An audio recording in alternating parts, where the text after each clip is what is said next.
Ang iyong kagandahang loob ay aming hinihiling upang ang pagpaparangal namin sa mahal na Birhen at pagtulad namin sa Kanya ay magpagindapat na aming paglingkuran ang pagganap sa kaloob kaligtasan sa pamamagitan ng Kristo kasama ng Espiritu Santo magpasawalang hanggan.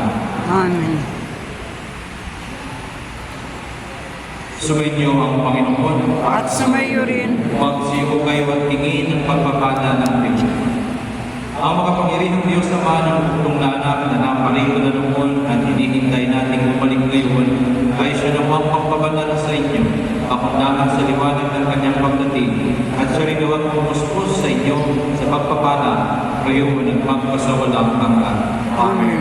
Patatagin nawa na kayo sa pananampalataya, paligayahin sa pag-asa at pakipusin sa pag-ibig na puspos ng sigla ngayon at magpasawalang hanggan. Amen. Kayo nagaganap sa pagdating na nagkatawang tao na ubos, ay puspusin nawa niya ng katimpalang buhay na di matatapos kapag siya'y dumating may kalakilahan lubos, magpasawalang hanggan. Amen. At pagpalain kayo ng mga pangyarihan at laging nagmamahal na Diyos, Ama, Anak, Espiritu Santo. Amen. Ang ating pagdiriwang ay naialay na, maayong kayong taglay at pag-ibig at kapayapaan ni Kristo. Salamat sa Diyos.